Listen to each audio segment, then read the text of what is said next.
What is happening, people? And welcome back to another episode of Part Lane Podcast. Today, I'm steering the ship, but have got fellow co-host Luke with me. So, Luke, how you doing? Yeah, I'm good, mate. I'm good. Do you know what? Like, as I said last week on the show, it's nice to have everyone else have a shot at taking charge, and I can just answer some questions for a week because it's hard to answer your own questions week in, week out, as I'm sure you know, Harry, from your own show. So no, it's good. Yeah. Good to be on, not hosting, but it's nice to have our other special guest on. Absolutely. It's great to always mix it up a little bit. I would say you're in safe hands, but I don't know if that'll be true or not. I'll let you judge towards the end of the show. Talk about special guests. Wes, always great to have you on. How you doing? Yeah, not too bad. Yeah, thank you for the call up. It's a rarity that I get the opportunity to come on. Sunday is usually a very busy day for me, so sometimes I'm just there like, do you know what? I just need a little bit of R&R time on a Sunday. But yeah, thankfully I'm on, and yeah, looking forward to this 100%. Yeah, thank you for giving us your time. It's great to have you on. Before we get started, though, big shout out to everyone in the YouTube chat. Big up Jay, big up Holly, big up Thomas. So all of you, don't forget to get your comments in as well, because your opinion matters. Big up Callum. Hopefully have you back very soon. But let's crack straight into it. And Luke, I will come to you first. So let's go back to our most recent game, which feels, let's be honest, quite a while ago now. Manchester United, Old Trafford, finished entertaining, it's fair to say, 2-2 draw. So I want to focus on one individual, Timo Werner. He made his debut. What did you think? I thought they had a solid debut. I think that, as you would expect, he wasn't as sharp as he will become over probably the next game that we see him featuring, which will probably more than likely be Man City. I think that, the time that he's had on the bench at Leipzig, and I don't feel like he was fully up to speed, but, what else can you expect from him? But look, he gets an assist in his debut. You can't ask for much more from a player. If only, when he was one-on-one pretty much with the goalkeeper, he put that away. It'd probably been a perfect debut from him. But yeah, I thought his input was excellent. I thought at the very start he, struggled to kind of get into the flow of how we play really quickly, but within 20 minutes he was there and pressing from the front. And I thought he was excellent. Yeah, thank you, Luke. Wes, what do you reckon? Timo Werner's debut. What do you think of the signing as well in general? Does it make sense to you? And what do you think of his debut? Yeah, I think it's a signing that most Spurs fans would have probably looked at in previous years and gone, what on earth are we doing? But I think now the way that we're moving, the way that Ange has got us believing again as a team and as a football club, it's a signing that I think all of us Spurs fans are really excited about. And yeah, I think, with regards to his debut, it's quite funny actually, because obviously we always do the sort of pre-match huddle. Which your banner doesn't seem to like, by the way, because that's just fallen down behind you. But yeah, Werner didn't know what was going on, which was a little bit funny. But yeah, I think similarly to Luke, I thought his debut he was okay. I think there's definitely more to come. But yeah, I think, and then I listened to somebody say about sort of Werner bingo. And it was like, well, he's going to have a dodgy 1v1 sort of situation. He's going to do certain things like within a game. And yeah, no, I think he did all right. Like I say, more to come. But I think as he becomes a bit more accustomed to how we're going to play, I think he's going to be a very, very good option for us moving forwards. And yeah, obviously he's got blistering pace, can get him behind. I think his time at Chelsea, people look at it and go, he weren't that great. But then I think he had, 90-odd games, 20-odd goals, 20-odd assists. I don't think that's that bad. Everybody was kind of going, it was like awful. And it was, it was almost like as bad as potentially like Lukaku spell at Chelsea or whatever, or, Torres or Falcao. And, I look at Werner's numbers, like I say, at Chelsea, and I don't think they were as bad as people were making out. So I think, he's definitely an asset to us and our attacking unit, and definitely what Ange is trying to do moving forwards. No, I completely agree with you, Wes. Luke, does the signing make sense to you? Because for me, anyway, it's kind of one of those where you go, it's no risk, but potentially high reward. It suits the way that we play. It feels like an Ange Postecoglou signing, right? Yeah, it's an absolute no-brainer, as I said from the beginning. I think that people are only trying to get on the back of this for either some form of 5 minutes of fame or just to be an arsehole, pretty much. Probably both.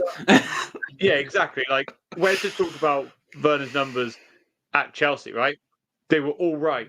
But look at who he was playing under, in what system at those clubs. Like, Yeah. look at how our team now plays and the versatility that the player has. Like, it makes 100% sense. If we need him to play through the middle, he can play through the middle. Now Son's away, he can play out wide. I think when Son is back, and other players are fit and Kulusevski's back in, there's potential that Werner doesn't start. But what we have now is we have a player that can come in and can play, has zero risk, and even if he plays well, we also have a really cheap player on our hands at Yeah. 17 million to sign him on a permanent deal. So there's nothing that you can tell me that's going to be negative about this transfer. I think you'll find there will be some people, Luke, who will try their very hardest to find something. But for me, it's a deal that makes so much sense. You got to be, for me anyway, a sad individual to find something wrong with that. There's no risk involved whatsoever. It makes so much sense. But the next individual I do want to come on to, because a lot of people have a lot to say on this, and there are a lot of people who love the negativity around this. Brennan Johnson. So Wes, coming to you first. Are the questions so far fair? That we've seen so far, questioning is he the right player, etc. Some people going beyond that, but let's just focus on the pitch. Questioning so far, what have you made to his start as well to life in the Spurs shirt? Okay, Brennan Johnson, really, really frustrating individual. I can't question ability on the ball. I would just like him to be more direct and more confident when he has the ball at his feet. Because I think he's got the capability to, and a bit similar to Aaron Lennon in this sense of just get the ball and just go just go at somebody.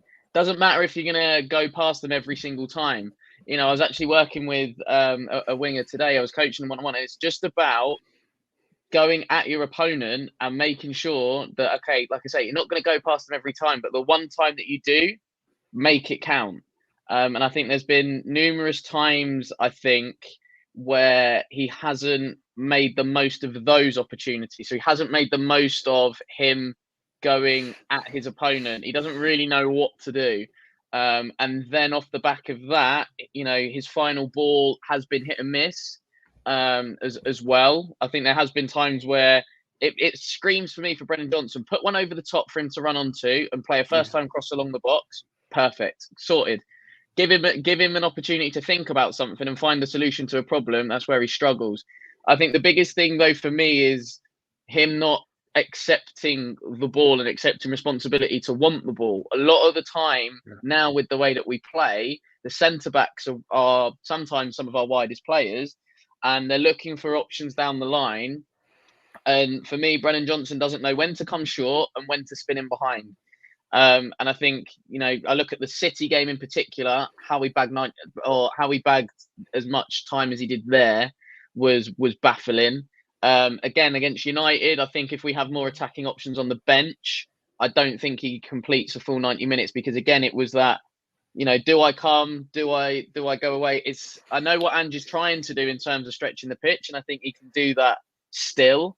But it's just knowing when to come short, when to spin in behind. I think if he nails that, we've then got a completely different player. And I think there was one time in that United game where a ball had been played over the top and he actually done his double movement. So he'd made one run for the defender and one for himself and he'd got it. But the thing is, the ball then went over the top and he's looking like, well, what you want me to go after that? And it's like, well, yes, Brennan, because you've done your bits beforehand to get yourself the space to go in behind. So that's the thing for me with Brennan Johnson. I think there's a player there, but what I don't want to happen is for us to be like, yeah, he's a good player, and there's always that player trying to come out when it then hits for him, say 25, and he then becomes stale within the club, and it's like, right, well, he hasn't really done anything. You might as well, get rid. And it's a similar situation, I think, with Sessegnon at the moment. Like, he's been there for so long, and it's like, well, we still don't really know his best position. We still don't know if he's suited as a fullback, as a wing back, as a winger. I don't really want that for Brennan Johnson. I know Johnson doesn't have that so much versatility down the right side, but yeah, what I want to see from him is a little bit more responsibility for the position that he plays in. No, I think you make really fair comments, Wes. For me, if I'm being honest, I actually think he's had a decent start to his Spurs career compared to what some people come out with. I think he suits the system, his pace. Again, I think it's an Ange signing. I think it's another case, and it's the same with a lot of players at a lot of different clubs, but using Richarlison for us, for example, where we probably overpaid for the player, the price is bigger than they're probably worth, and fans use that against the player. God knows why, but they use it against him. For me, I've been impressed with what I've seen. It's just the end product. As someone who really likes him, and I really hope and think it will work, he frustrated me, as you said, Wes, against Man United. It was just, oh, come on, that you got to keep going. You start the move, you finish the move. But I see clips like I see when I was watching the game against Palace. He's very, very key role in the goal. That was excellent, and that is the Brennan Johnson we signed, if not beyond. So, Luke, to kind of bring you on this, where do you kind of stand with Brennan Johnson? Because a lot of people, I mean, I think questions are fair, but people go like really far, with the questions. So where do you kind of stand with Brennan Johnson at the moment and his start to life at Spurs? Well, our fan base, and most fan bases, but ours in particular, like, always require something to be angry about, like, and annoyed about. Like, there has to be a player that we dislike and/or a board member or something like that, because we couldn't just sit there and say, like, which is reality, and say, do you know what? He's a young kid who has taken a step up in his career and, as Holly said earlier, is a confidence player. So it doesn't help that a few weeks ago he's taken off against Nottingham Forest with concussion and a split head. Yeah. You can see the scar, on his head. That would answer questions why sometimes I feel like he doesn't want to receive the ball as much as he should. And sometimes when he does receive the ball, it's very simple and then a pass away and then to kind of keep the move going. So with me, like, I think that you have to give the kid time. Like earlier, Thomas said it, like, if everyone's fit, who would be in your front three and central? Yeah, let's discuss that. Yeah. Yeah, in that one, probably Brennan Johnson isn't in it. And right now, the way our team works, you could argue Richarlison is in, but for me, I would really like to see a Werner, Son, Decky, and Maddison. See how that three works. But you could easily rotate Richarlison for Son because Richarlison, isn't an argument to be there. But you could also argue that Decky has probably been better in the cam position, this season as opposed to out wide, and that Brennan Johnson has the pace to be better than. So the options that we have in that front 3-4 area is unbelievable, really, if you think about it. But Wes is right, his final ball does have to be better, and I think it is just a matter of confidence. There's a couple of times this season where he's played that ball across the edge of the box and Richarlison's tapped it in. And it's been a perfectly well-timed pass and exactly what he had to do. But it's about recognizing when that needs to happen and then when other options need to happen. So, and when we have a fully fit, like as you say, front 3-4, etc., it is really, really strong. So for me, it's quite difficult. And I'm thinking, oh my god, how have you not put Richarlison there? But if you think about it, then you leave like either one of Werner or Son out. You've got Nusa, you've got Johnson. It's quite hard to fit them all in. I suppose it's a good headache to have. But where's to kind of bring you on this before I give my thoughts? If everyone is fit, front three, talk to me. For me, it really depends on the opponent. I would have Maddison as the number 10, Cam, whatever it is these days. I'd definitely have him. I would have Son on the left. After his performance at Old Trafford, I can't leave Richarlison out because that was his best performance in a Tottenham shirt, hands down, on like I say, at Old Trafford. And then I would probably have Kulusevski out on the right hand side. I'd probably go Madders as the number 10, Son, Richie, and Decky out on the right. Fair enough. Answering his own question, Thomas says I will go with Madison, Cam, Kulu on the right, Sonny on the left, and Rishi up two. Okay. I'm being honest with you, I'm really not sure. I'm really struggling. For me, absolutely nailed on. Madison will be in the number 10. I love Kulusevski in that position, and I think that's a perfect plan B to have if something's not working in the game or we need to rotate because Madison maybe go further back and sit back and dictate. And it's just great as well if he's out like now to have Kulusevski in that number 10 role. I prefer him in that. But at the end of the day, Madison, for me, when he's back, he just has to be in that position. Richarlison has to be in there. So Richarlison would be my number 9. Son, can't leave him out. It's got to be on the left. And I love Brennan Johnson. I've defended him. But you look at him compared to Kulusevski, one's in, for me, prime hot form and has proved can play in more than one position. One player, for me, still a raw talent, needs time, but at the moment isn't performing consistently and doesn't quite he looks like the odd one out, put it that way, at this moment in time. We've seen it in parts of this season. It looked like Dyer against Wolves. And for me at the moment, sadly, it does look like Brennan Johnson is a player who can suit the system. As Luke says, as you both say, he needs time.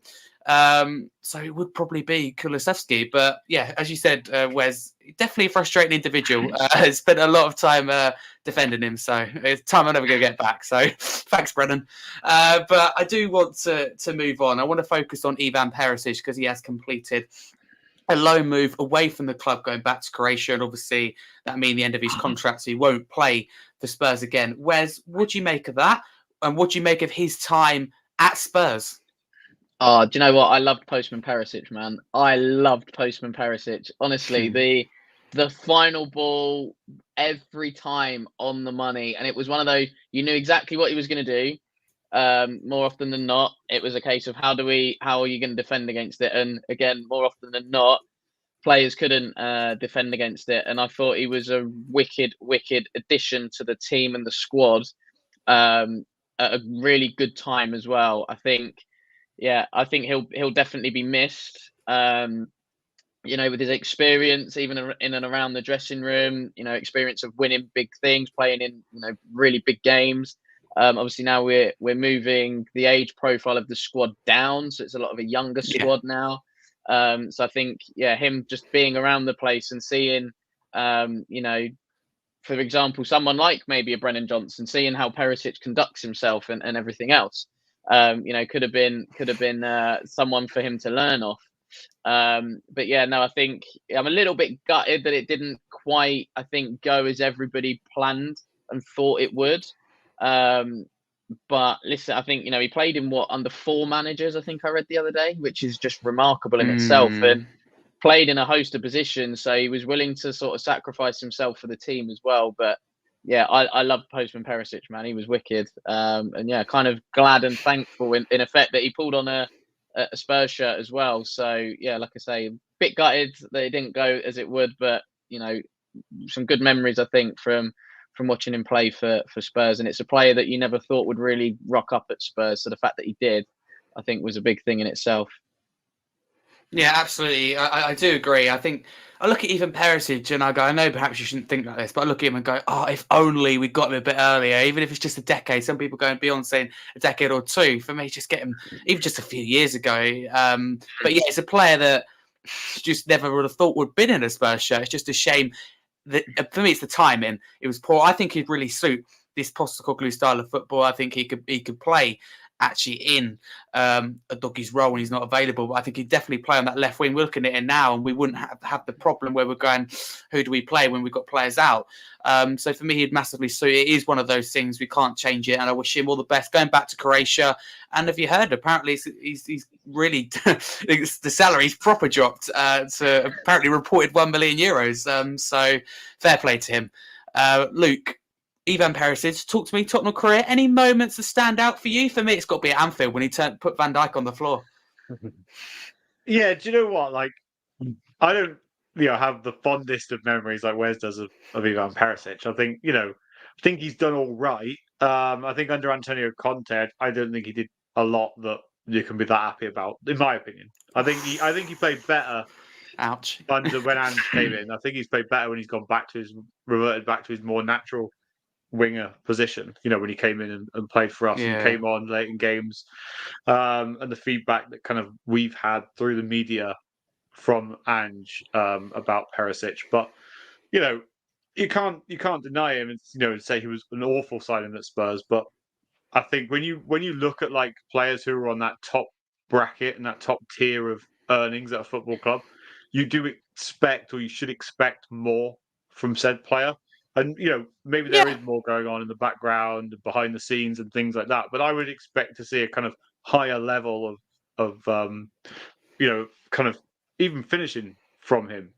Whether that be set pieces. He was all right corners. He wasn't too bad. But that's when we had about 50,000 set piece routines. So surely you can't be that shit at corners and you've got that many to choose from. But in terms of his career, like, well done. Like, thanks for coming, but it's not a big loss for me. I think that one thing to talk about this kind of loan away from the club is that I find it another brilliant move from Spurs, which we've seen quite a few of this window, even if we just look at Eric Dyer and we look at Ivan Perisic. Because if we look at Eric Dyer's deal, as far as I can see from what I've been reading, there's no transfer fee involved until certain things are hit, but it is a loan, which then at the end of the season he becomes a free agent, right? So whether they decide to take him is up to them, and then there are bonuses and transfer fees based on performance bonuses, basically. So, but look, Spurs save about,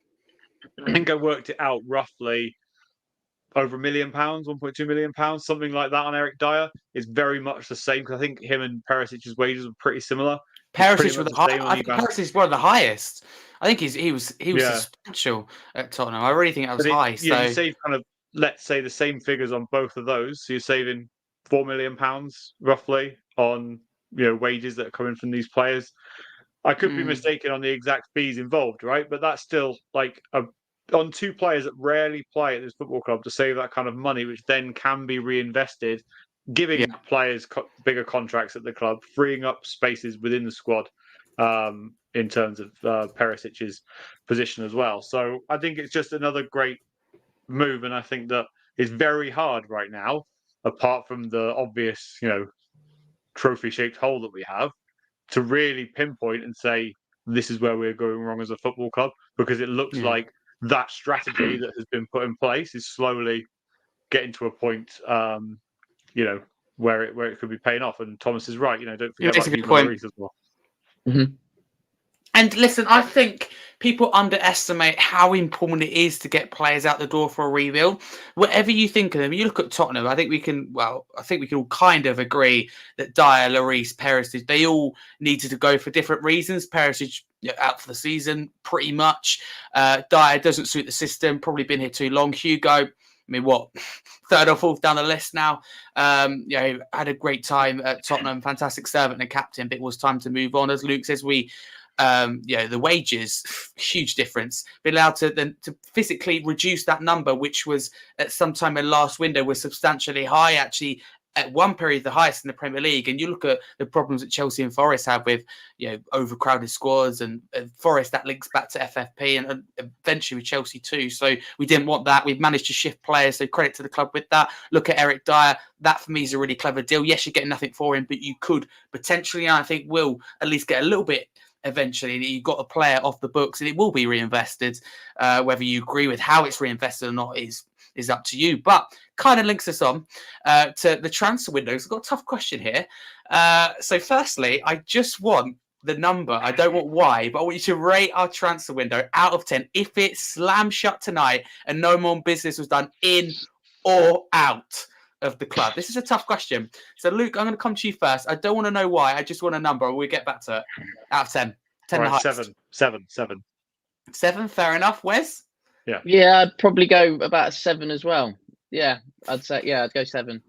I'm feeling a bit more kind. I go with an 8.5. I think it's been a really good window in all terms of things. I think this is a window where we've seen a manager back to Postecoglou, the right manager as well. If you're going to back anyone here, for me, it is Postecoglou. We've got the style of play. I think we've got the man to take us to the next level and really compete for major trophies. And he looks like he's got the boards back in as well. 2 windows now, been really impressed. So, Luke, can you justify that 7? And what would make it get it closer to 10? What would you want to see from now till the end of the window? Yeah, first of all, it's much easier to back an Ange Postecoglou than it is to back an Antonio Conte, and I'm not necessarily just saying Short term by and long term, yeah. by money involved as well, because yes, Ange Postecoglou relies on a lot less money than the likes of Antonio Conte, but in the nicest possible way, it's a lot easier to please Ange Postecoglou. You know, he Yeah. wants to have a conversation with the player. He wants to make sure that they're the right fit in terms of the ethos and the way that he wants to play football.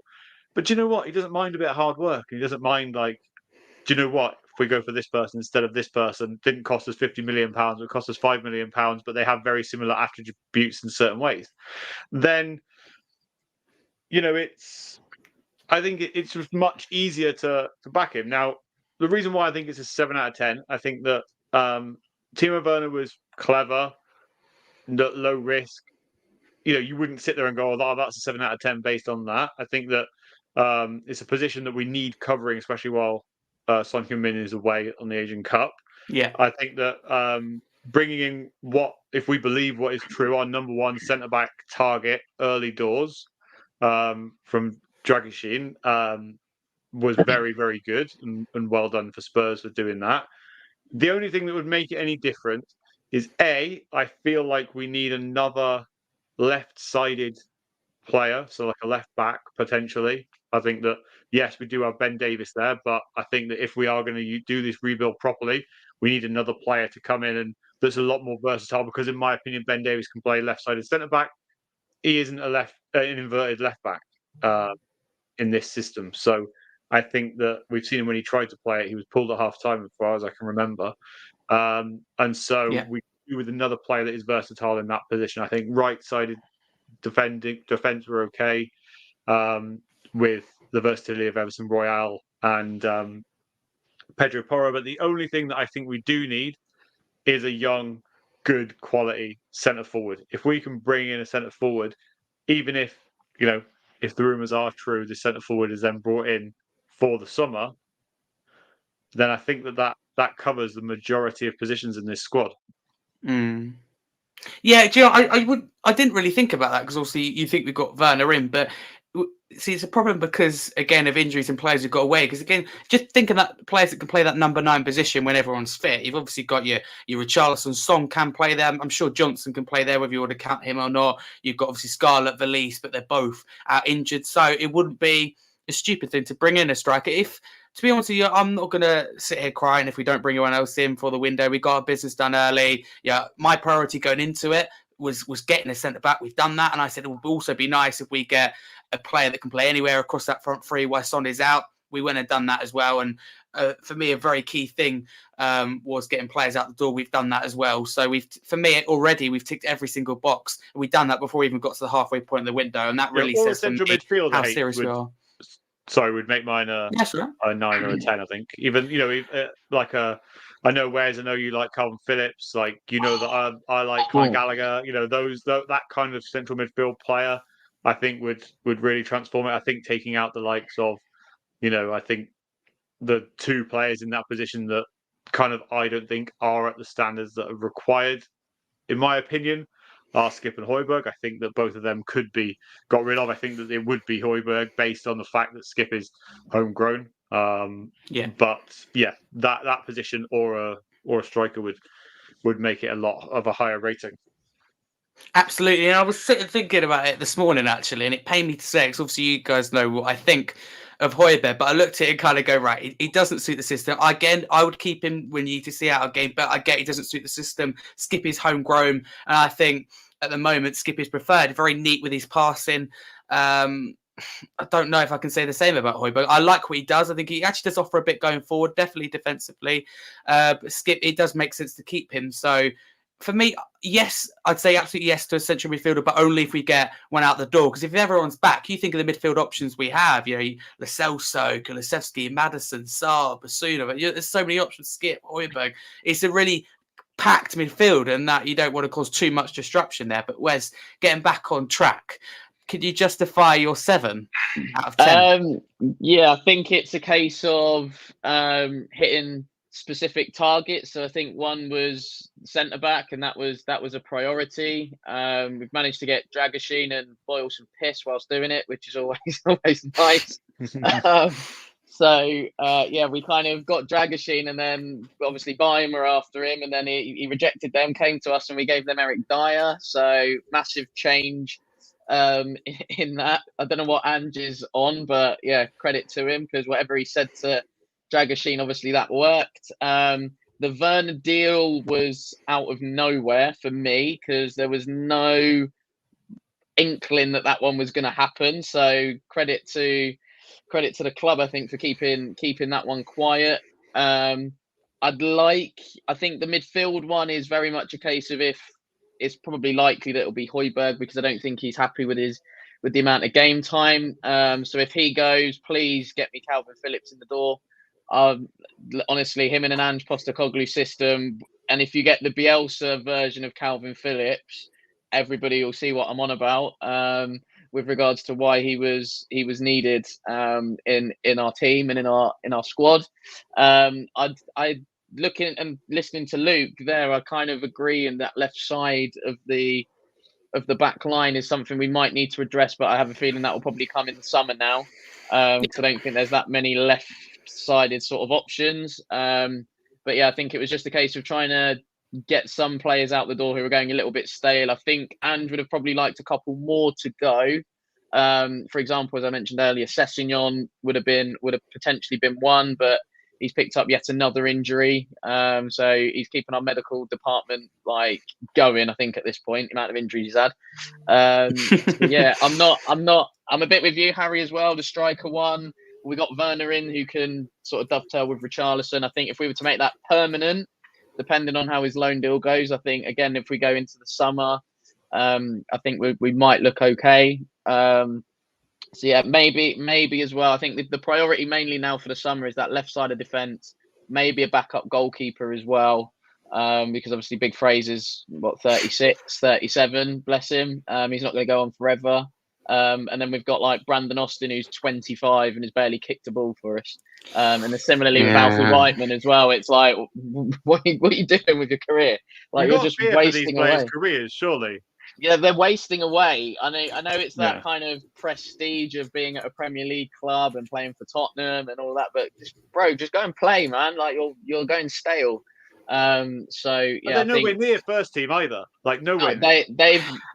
Brandon Austin's got one of the best jobs in football. Not quite Scott Carson level. Not quite Scott Carson level. No, that is the proper. Yeah. That is like real MVP status, Scott Carson. But do you know the sad thing is? I remember I went to for a week. I went to the youth development bit at Spurs and had a week trialing out as a. I don't know if that's a goalkeeper, then a player.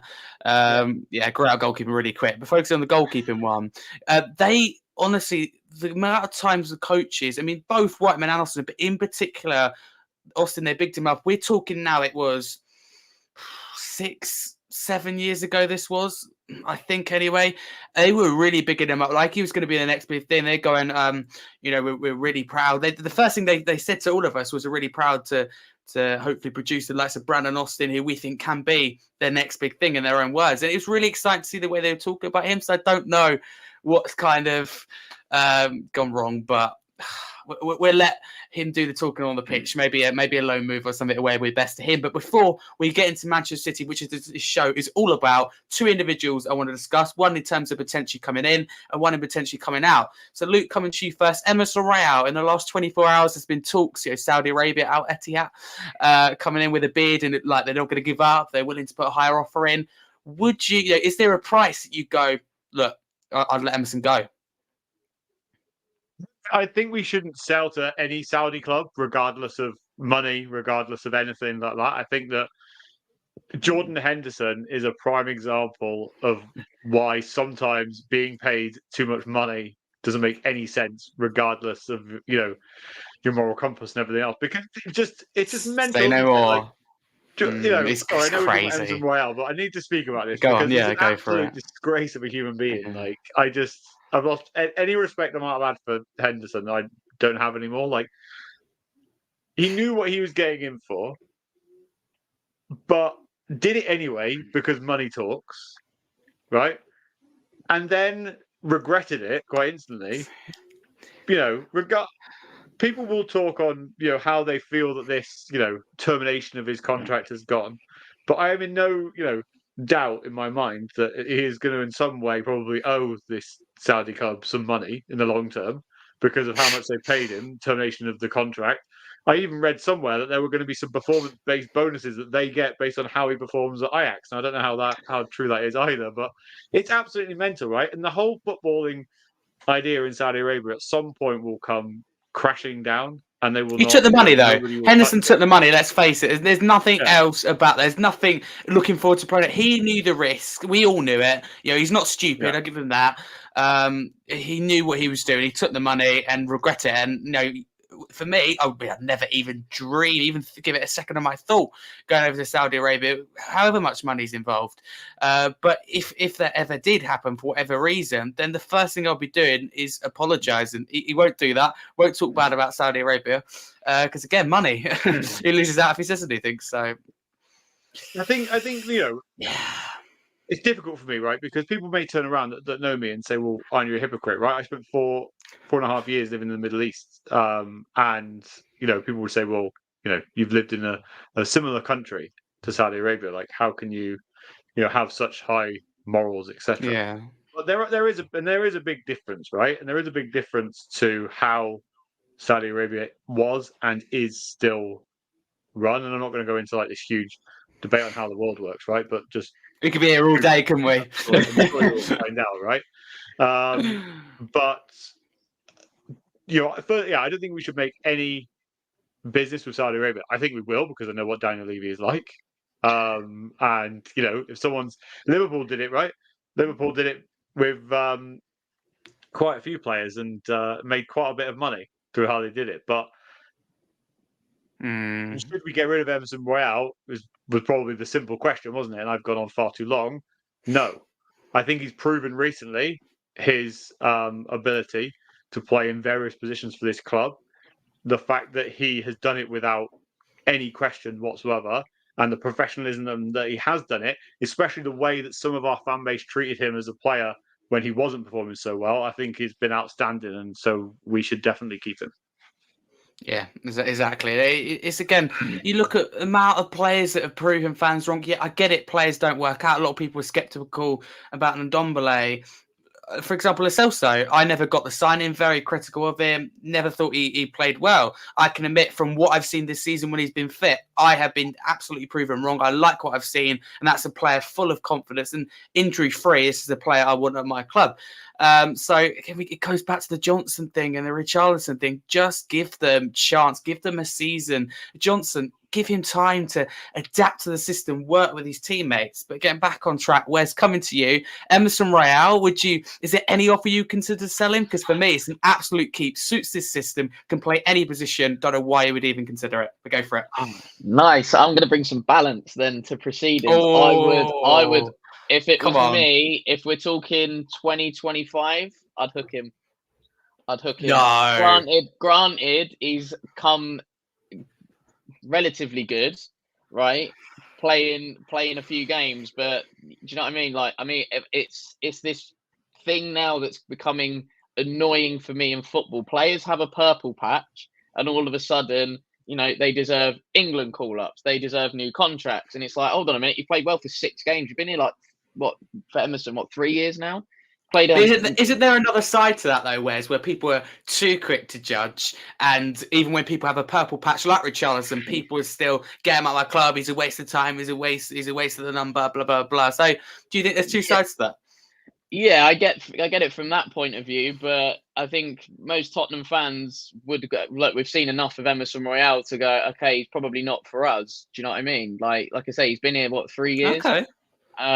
He's had he struggled in the beginning, and it was like, okay, yeah, I think we get the understanding of that. But then there's been times when he has seriously struggled, and you're going, right, well, how long is the struggle going to go on for? Because, yeah, I mean, granted, he pocketed Erling Haaland away at the Etihad, and I was there, and it was an unbelievable performance. And he's played really, really well at centre half, I have to say.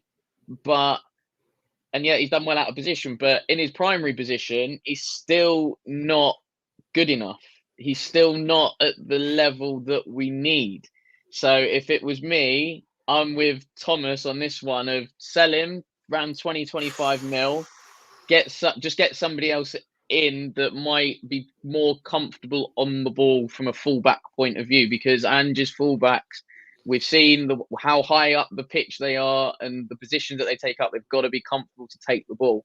And I don't buy certain narratives surrounding Saudi Arabia, because I think, put it this way, take the country out of it.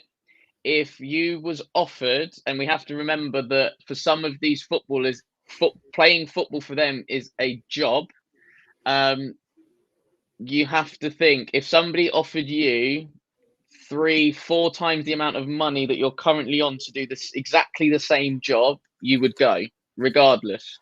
And anybody that sits here and says I wouldn't go to do exactly the same job that I do at the moment, then I am struggling to be on side with you on that one, I'm afraid, because like I say, you're being offered a life-changing amount of money to do exactly the same job that you're currently doing. Anybody in the world would take it. Take the country, and like I say, because that's separate and that's nothing to do with the player. Fair enough. But, you know, if I was to part the country, Wes, and think about a minute, let's just say 25 million, which I think for me, I want. I'm not going to say how much, but I want an extreme large amount compared to that, right? And that's just purely based on he can play left back, right centre back, and I'd have full confidence with him playing left centre back. Absolutely suits all the system. If we were going to get rid of him, we absolutely need a replacement. I don't feel comfortable with Davis being our backup left back. Someone who likes Davis, it doesn't suit the system. Left centre back is for him. If you are listening though live on YouTube, guys, get involved in the comments. You want to hear your thoughts on this. There's a lot of people if you're in here. Don't forget to smash that subscribe button if you haven't already. Let's get to 1,000. It's free to do so, and it helps the channel and the show grow. So get involved in the comments as well. But for me, unless an offer of 60-65 million comes in, maybe even more, which I can't see it happening, he is not going anywhere, because you will have to buy, if you want to let's talk about replacing Emerson. I don't think you need to do it, but if you want to, you have to go out there buying a backup right back, a backup left back, a centre back. You're going to 4 or 5 times that amount. So you keep Emerson Royal, you forget the country a minute. I would say, and Barney says, I agree, every player has a price tag. 60 million, smack bang on Emerson, because he can play multiple positions. It's not Cafu or Danny Alves or Maicon. Look at the market though. No, but Enzo Fernandez is going for 120 million, then Emerson could go for 200. If we're working like that, then players worth a different price. Now we're comparing players that are completely in different positions. Okay, right, but no, seriously, Emerson Royal. we can compare players the same position. No, but he's done okay, but he's still not good enough for Tottenham Hotspur. Like, he was brought in to hopefully and finally be this whole Kyle Walker replacement. But surely you need players to step in who can play multiple positions. Let's say we get Europe next year. Let's say we get top 4, gets Champions League. Yeah. We're getting injury throughout a game. You need depth. We're going to play a lot of minutes. Newcastle suffered. Lots of teams struggle. Emerson surely is that player who can cover a load of positions. Look at Liverpool right now. They'd love an Alexander-Arnold that can play anywhere across the defence. They don't have that. Not saying Emerson's anywhere near the level of Alexander-Arnold, but can play anywhere in the positions, suits the system, and can deal with arguably one of the best strikers in the league in Haaland, if not beyond. Well, the caveat to that, Harry, is Joe Gomez, because Joe Gomez has played across the back line for Liverpool this season as well, and has done a fairly decent job. But that's job. Why they keep him. That's why they keep him, and that's why they're title contenders. Yeah, but there's a massive difference between Joe Gomez and Emerson Royal. Like, put it this way, think there is at all. Every time Emerson Royal gets the ball, you're looking at a very large percentage of our fan base that shit themselves every time he gets the ball, because they don't know what on earth he's going to do. Last season, yes, absolutely. Not this year. No, definitely not. Because they know when Romero's on the ball, yes, but not Emerson Royal. Not for me. We'll agree to disagree. Yeah. Get involved in the comments, guys. I think we are, because Emerson Royal is not good enough on the ball to play in the pockets, to play inside, to even play as an out-and-out fullback. He's not good enough. I'd take him. Saudi, take him. we will agree to disagree. Go on, Luke. I will kind of cut in as peacekeeper in this for the final part, and I will suggest that like both of you have some kind of correct You can say it. statements in what you're saying is probably the right way to say it, right? I agree with Harry. I agree that in the sense of that if we're going to sell him to Saudi Arabia, then there are unlimited bags of money, right? So the price has to Take be a lot advantage of lower. it. Yeah. Yeah, you would take advantage of it, but I do agree to Wes in the sense of he isn't good enough. In terms of where we want this club to be, I think he is versatile. Or I've already said, I think he can play in multiple positions, and I think he's done very well at Spurs. But if you look at I always look at it from this angle. I say if Spurs are in another Champions League final or on the final day, and they win the league, if they win this game, do you see Emerson Royal in the starting lineup? The answer is obviously no, right? I see him on the bench though, ready to go. Yeah, fair enough. But and I You agree to understand what disagree. you're saying, Wes, in terms of taking the country away from it, but you can't. Like everything comes, in my opinion, Comes hand in back hand. to it. People can say, oh, it's you have to think If a about Premier League club are interested, and then the football and for me, it's just a straight no because you can't take any advantage of. Although I wouldn't do it, I'm not absolutely shutting it down because I know Saudi Arabia are quite silly. The money they pay, I think they could be quite silly. So I think easily we can go Emerson Royal, Brazilian, send 65 million, off you go. I think they can easily fall into that trap. But we will agree to disagree I don't on even this think one. the Tooth Fairy's paying 65 million for him. Let's put it that way. He's not worth that, but he's proved this season he can play multiple positions. It's an expensive market, and if we're going off some of the players that United and Chelsea paid for over the last 12, 18 months, then God knows what Emerson Royal will be worth. But before we do get to City, I know I keep saying it, one more individual, Antonio Nusa. Luke, do you know anything about him? You can be honest, and do you want him at Tottenham? Nope. I don't know anything. No, to be honest, no, not a lot. I know that Wes has done a lot of Football Manager research on him, and I'm sure if Callum was on here, he'd make up some nonsense and say that he's known him for the last 15 years. I knew when he went to school. Yeah, exactly. Yeah, yeah exactly. Yeah, but no, look, from what I've been reading and what the stats that I've seen, and other things like that everybody has seen on social media, he looks like he could be a good quality player, young, a lot of potential. But again, it's something that I would like to see come to fruition because you never know what happens with these players' careers. But I quite like the fact that I keep reading that he doesn't want to leave in January. I quite like that about him, that he wants to stay. Why would he? He's getting so many minutes. Yeah, why exactly. Would you leave? But I quite like that. It's nice to be loyal, isn't it, to your current club and say, do you know what? I'll leave at the end of the season and we'll see where we're at then. But Wes, I'll kind of pass it over to you to give us a full rundown if you know anything. Yeah, this is a proper exciting transfer. A young, direct winger that has got speed, that can go past the play. A little bit of a throwback in terms of that, winger, that old school winger of like, right, I'm just going to go at my fullback every single time, and can play off both flanks as well, which will be really, really useful. And yeah, I just think this particular signing is going to be, it's one that will excite us as fans. He's a player that will definitely get us off our seats. And like I say, bit of a throwback in terms of ball carrying winger. That will hopefully look to cause damage, obviously in the final third. So looking forward to this prospect. I believe that we're trying to look at a deal where we sign him and loan him back. 6 months. And if we look at the past few signings from our younger players in particular that we've done that to, the likes of your Doggy, Saar, players like that that have been loaned back, they've actually benefited from that experience of being loaned back, and then come into our team and just done wonders. So yeah, I would definitely go down that route as well of loaning him back, to then hopefully either see out the season or do an 18-month loan deal, so sees out the season, then potentially next season. But I think there's strong rumours as well that he is the club have identified him as a long-term replacement. I was just going to ask you that. Do you think he's the long-term replacement? Yeah, 100%. It won't really play down the middle so much. I don't see that sort of happening with Nusa. He's not that type of player. But I think he'll suit Andy's system really, really well. In terms of having the wingers really high, really wide, get the ball and then go do your stuff. I think he'll be devastating in those moments in the final third. I'm not going to lie, it's not great. I know. I don't know that much about him. I didn't know much about Drogsin, and now I've done a lot of research on him, and I feel like I don't know, he's number one fan all of a sudden. So I need to do a little bit of research on Antonio Nusa. But what I do know is the fee we're talking. Not know everybody. Yeah, exactly. And everybody. Exactly. And Nusa, I don't know a lot about, but there's a bit of a hype about him. I mean, there was with Ndombele, so if we're going to go down that route, maybe don't take it so seriously. But a lot of people seem excited by it.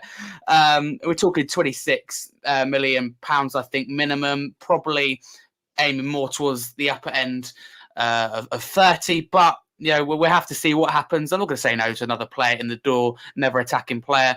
Again, he comes in, then for me, you look to shift Sessegnon as well. So it could be two good things, but we will have to see. But I want to move on to Man City because never have I known, 50 minutes into a show, your main talking point is the Manchester City game, and we haven't even mentioned the word, apart from a couple of times, Manchester City. So I do want to move on to it. Luke, firstly, straight in there with a question. Would you have rather an easier draw or a harder game in the FA Cup? I mean, you suggested this question. For me, absolutely easier. Come on, we want to win the FA Cup. What do you reckon? No, I think you've got to beat the best to be the best, haven't you? True. What would happen, right? If Spurs win the FA Cup and let's go all the way back to when we played under Jose Mourinho in the Carabao Cup. We got by in the first round, and then we had somebody else easy. We had easy, all the way up to I get that semi-finals, right? If we win that, of course we'll be happy as anything, right? It doesn't really matter to our fan base, but the way that this will be shot down by everybody else is ridiculous, right? If we win the FA Cup and we beat Man City along the way, how much better does that feel? Look, at the end of the day, of course, everybody wants to win. The easiest way to win is to play the least, as the lesser opposition. Sorry, that's the right thing to say. But we've seen how that's favoured for us over the last 10 years. We haven't beaten the lesser opposition. You could name 5 lesser oppositions that have knocked us out, or that we haven't done as well against in this competition. So why the hell not? At some point, we would have to play a City, I imagine, or we would have to play a Liverpool, or we would have to play one of these clubs. Let's just beat them now and just move on. Yeah, no, you're probably right. And if we do beat City, Luke, and I want to hear full commitment here, not a political answer, as we were both given over the months and weeks. If we beat City, then we win the FA Cup. Can we do it? That's what you're asking. Oh, yes, love it. That's what I wanted to hear. Wes, are you as confident, number one, and would you rather an easier draw? Of course you would rather an easier draw, but I get that you want to get the hard teams out of the way. To be the best, you beat the best. Simple as that. What do you reckon, Wes? Yeah, it would have been nice if City and Liverpool drew each other, to be honest. That would have been nice. I think the only thing that we're sort of holding on to is the fact that City have the worst record at our new stadium going, considering the talent that is in their squad. The fact they haven't even scored at the Tottenham Hotspur Stadium is the most baffling stat, I think, and people still can't get their head around it. Like I say, given the fact they've got your De Bruyne, Bernardo Silva, Haaland, all of those kind of players there. So I would have preferred a slightly more favourable draw. Not saying that I wanted Maidstone away or anything like that, because every Spurs fan will go, yeah, great. But then similarly, when we drew Marine, it was like, brilliant, we got Marine. But then it's like, well, if we lose this, we're in Mean for the next 50 years. At home, but not away. Yeah, exactly. So do you know what I mean? It's one of those where, it would have been nice to have a slightly more favourable draw. But look, it's City, so let's take them on. Let's go at them. Let's play football the way that we've been playing it all season, regardless of who's been in the team. And I actually look at the last time we played City, obviously at the Etihad. And it was just refreshing for me to be at a game against like a top 6 rival, if you like, but we didn't surrender and kind of, bow down to them and be like, okay, you are superior to us. Like, we have to do everything that you want us to do, all of that, and then hope that we hit you on the counter attack. we kind of went, no, we're Tottenham and this is how we're going to play. And actually we played really, really well, I think, at the Etihad. So, obviously it's going to be a completely different game at the Tottenham Hotspur Stadium. I would say I'm looking forward to it, but I don't think I'm going to be able to see much of the game because unfortunately I'll be working. It is what it is. Let's just crack on and see what we can do, really. I'm not going to lie, I'm absolutely buzzing. This is probably the first time in my lifetime where I go into really following football. I go, bring it on. City, what have you got? Come on, let's bring it on. And that's absolutely not based on the fact City haven't won, got a point, and scored at our stadium, because I know it's going to change the way we play. We'll leave ourselves vulnerable defensively. I think that will change in terms of goals on Friday. And I'm not one of those fans who go, oh, it's going to be easy. It's going to be really, really tough. But I believe that we're in a good place. It would be so annoying, that we've got players out with AFCON and etc. It might probably be too soon to Maddison, etc. So it would have been nice to play this 3-4 weeks later, but again, it can't be helped. I'm feeling confident. I'm not saying we're going to go through, but I think we have a good chance. We have to be at our very best. Wes, talk me through what your lineup would look like. We got available, mate, in the West End. It'll be probably, obviously, Vicario in goal. I don't think Ange is one for, having a cup goalkeeper like most managers these days. Vicario in goal. I would probably go Porro, Romero, Van der Ven, Doggy. Bentancur, the Uruguayan Musa Dembele, and Skip. Although I'd probably think it would be Højbjerg if it was me. I'd probably go Skip. And then, if available, Kulusevski. If not, which he should be. I think, like you said, it'll be too soon for Madders, and I think he'll probably be on the bench. If not, it'll probably be the same midfielders as we had against Man United with Højbjerg, Bentancur, and Skip. And then front three, we ain't got really too many options, have we? So Werner, Richie, probably Brennan Johnson. But I think, if Kulu's fit, obviously could potentially operate on that right hand side. But I'd prefer him in that 10 position. I think he's done some really, really good work in there, and I'd play Brennan Johnson out on that right hand side, because again, I don't think we got too many options to kind of switch it up a little bit. So that's probably what I'd go with. Okay, thank you, Luke. Before we get to score predictions, talk me through your lineup for Friday. Yeah, so I think that Wes has pretty much got that spot on. In the only difference, as you said, is that midfield three, and whether that becomes, I think I'd have to go with Wes and say should be Skippy, Bentancur, and Decky, but I think it will be Højbjerg, Bentancur, and potentially Decky. I think that after seeing him come on for Ange at half-time, Højbjerg, against City, and play well and shore up that midfield and assist us in that way, I know that it was a different kind of substitution because he took off a winger for him, but I think that he will trust him game as big as this. But look, at least we don't have to start with the question, should Ange rotate his squad or not? I hate that question. I hate that question with a passion. Very, very good job. For me, my lineup, quickly whiz through it. I mean, it's fairly straightforward, partly because players haven't got available, and just the fact this team is playing well at the moment. Vicario in goal, Porro right back, Doggy left back, Van der Ven and Romero, absolutely. Midfield, I'd go with Højbjerg over Skip, purely based on, as I'm glad Luke mentioned it, Højbjerg came on at half-time, done the job against City, really impressed me. Højbjerg's the player you want for big games. And, North London derby, you asked me Højbjerg and Skip, I'm going Højbjerg. Big game, Manchester City, we want to get through. I'm going with Højbjerg. Bentancur and Kulusevski in midfield. That's quite a strong midfield, all things considered, considering we have, 3 midfielders unavailable. So, wow, that's strong. Right wing, I'm going Brennan Johnson, who I think is going to have a really good game. We'll get onto that in a minute. Left wing, I'm going to go Timo Werner and Richarlison go down the middle. Score predictions, Luke.